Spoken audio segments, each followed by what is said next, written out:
मध्यवर्ती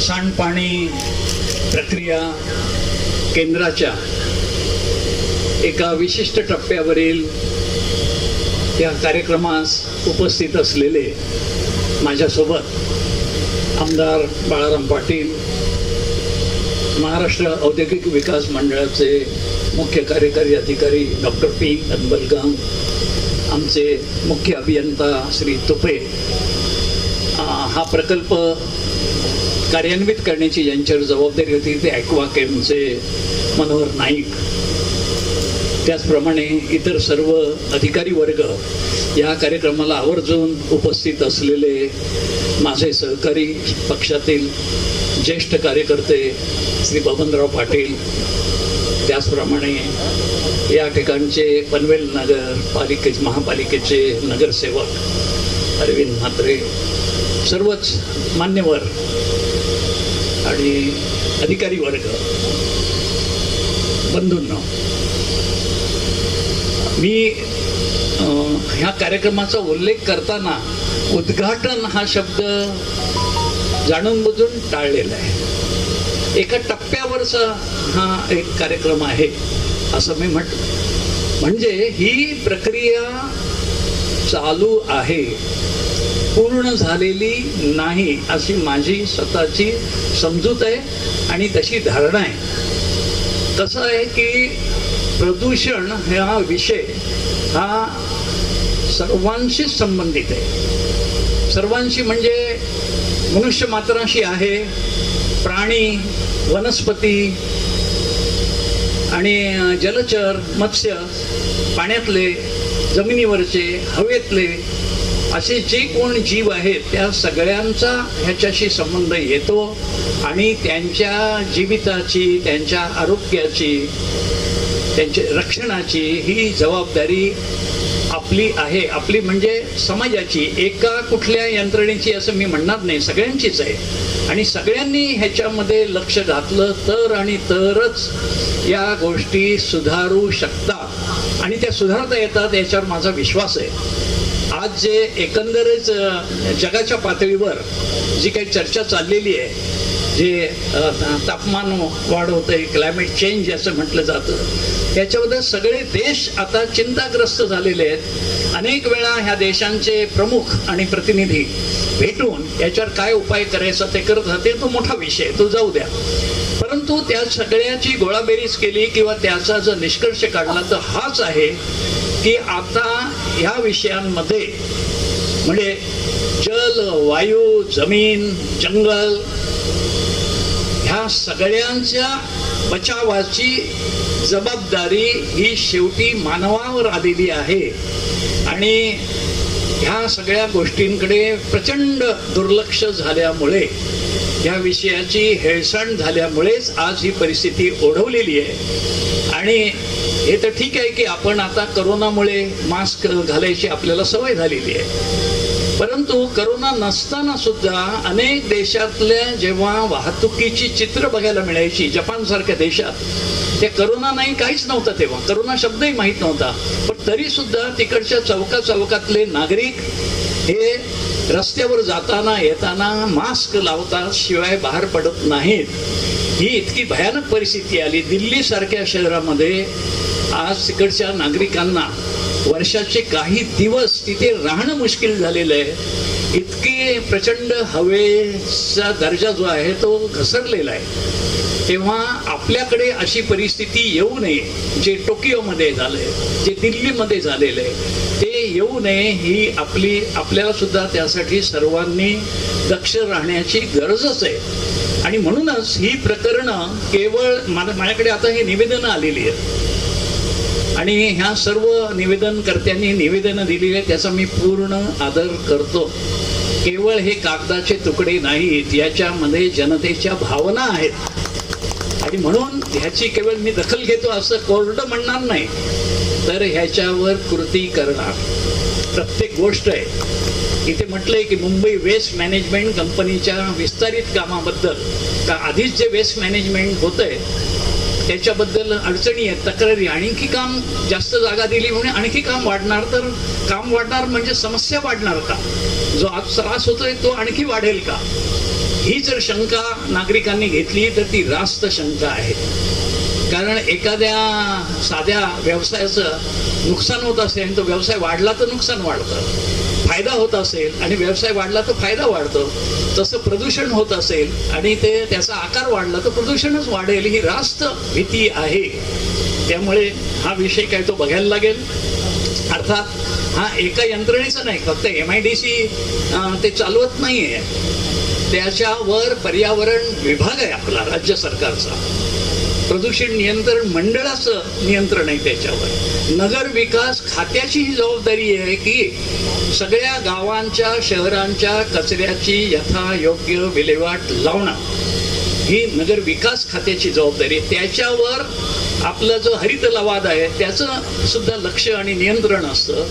आणि हायकोर्ट आणि सुप्रीम कोर्ट इथपर्यंत या गोष्टी जातात, त्या या यंत्रणा सुद्धा त्याचं नियंत्रण करतात, त्यावर लक्ष ठेवतात.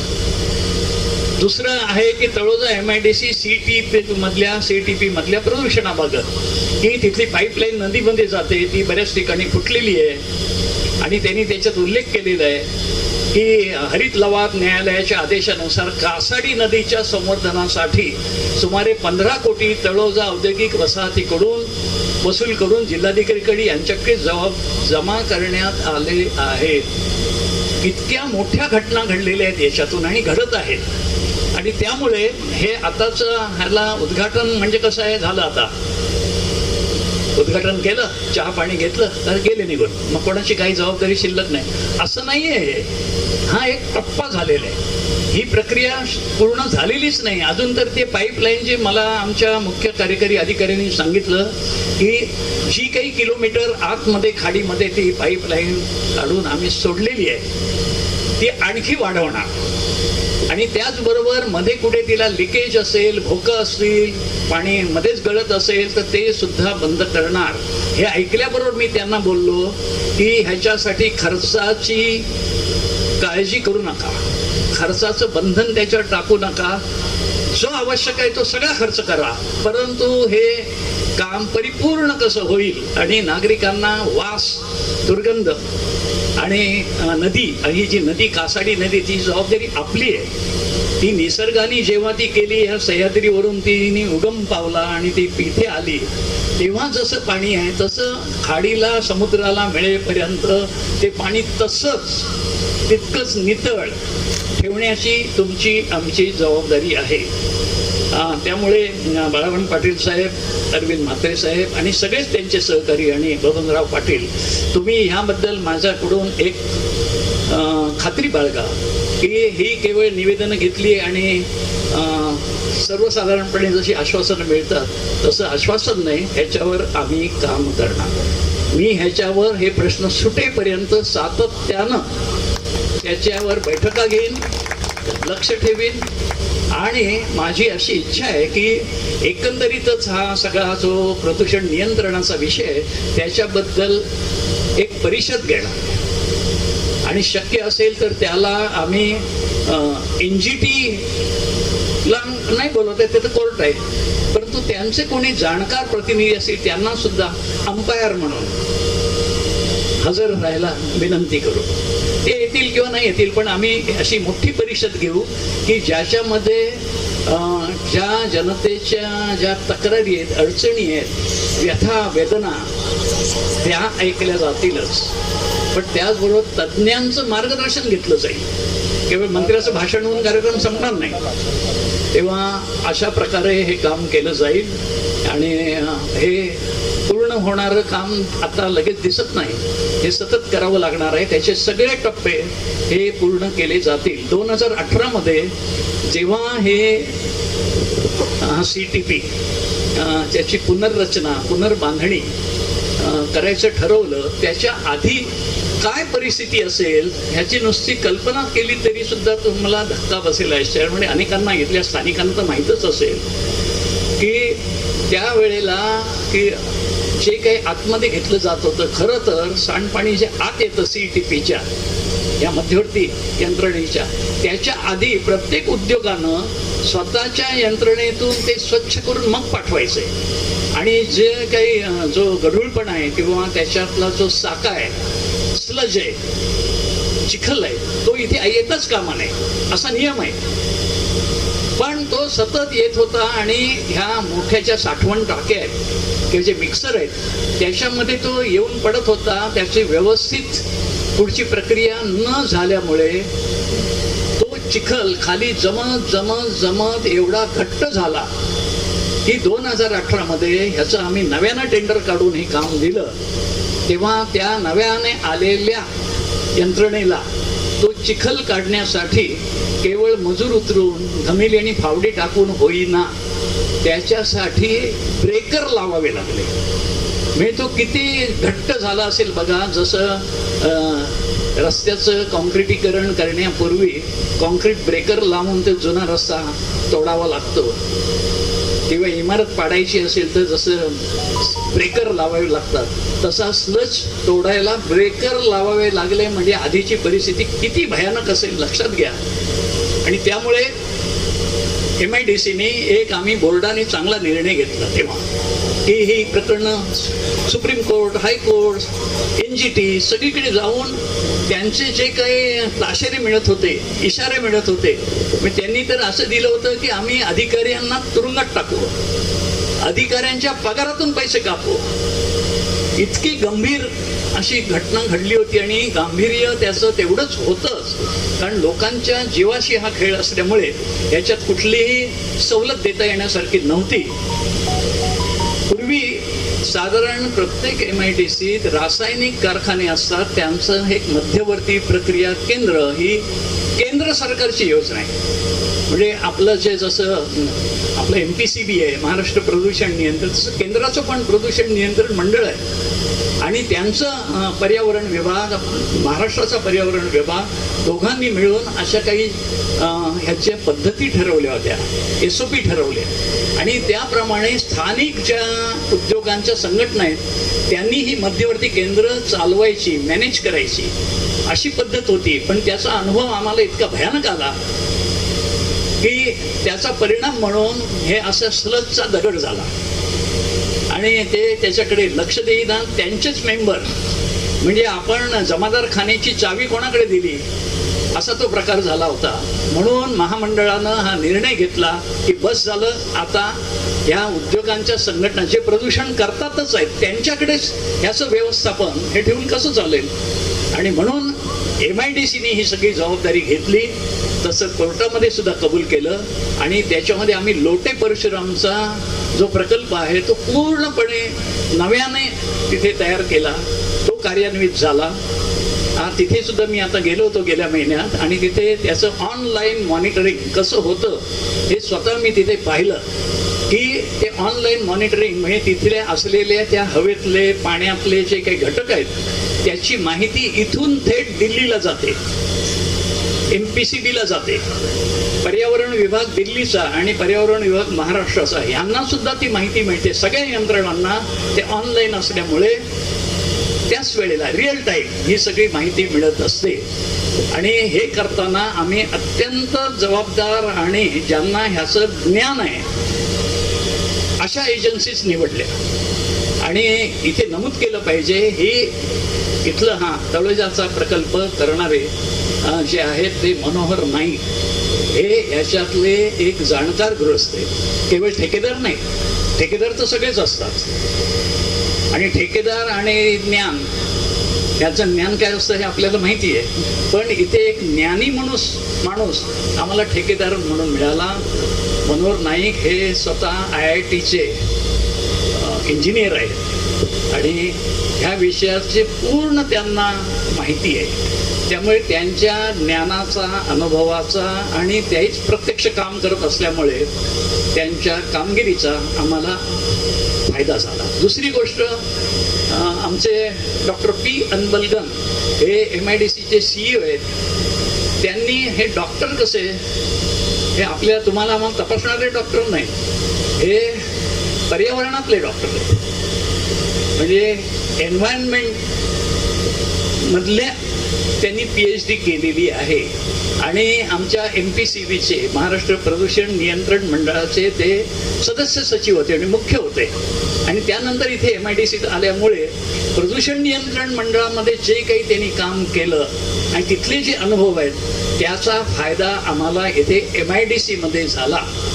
अशी ही दोन ज्ञानी माणसं एकत्र आल्यामुळे ह्या यंत्रणा नक्कीच सुधारायला मदत झालेली आहे. आणि ह्या सुधारणेचा लाभ जे काही असे दोष राहिलेले आहेत ते दूर करून आपल्याला हे काम परिपूर्ण करायचं आहे. तेव्हा नाईक साहेबांनी जे काम केलंय त्याबद्दल मला त्यांना धन्यवाद दिले पाहिजेत. आणि मीच कशाला धन्यवाद दिले पाहिजेत, त्यांना चेअरमन मॉनिटरिंग कमिटी जी NGT नेमली होती, राष्ट्रीय हरित लवादाने ह्या सगळा विषय हाताळताना त्यांनी केवळ एक आदेश देऊन, निर्देश देऊन किंवा न्यायालयीन ऑर्डर काढून ते गप्प नाही बसले. त्यांनी एक समिती नेमली आणि त्याला जस्टिस VM कानडे या निवृत्त न्यायमूर्तींची प्रमुख म्हणून नियुक्ती केली. आणि ते वेळोवेळी ह्याच्या बैठका घेऊन आणि याचा अहवाल घेऊन ह्याच्या ह्या कामावर ती समिती लक्ष ठेवत होती. हे काम जेव्हा या टप्प्यापर्यंत पूर्ण झालं तेव्हा justice VM Kanade chairman monitoring committee यांनी एक प्रमाणपत्र दिलंय. ते 2-3 ओळींचंच आहे, मी आपल्या सर्वांच्या माहितीसाठी वाचून दाखवतो. The chairman also expressed his appreciation of the work done by Sri Madhukar Naik, Managing Director of Aquachem, JV partner of KDC Aqua JV, in this project.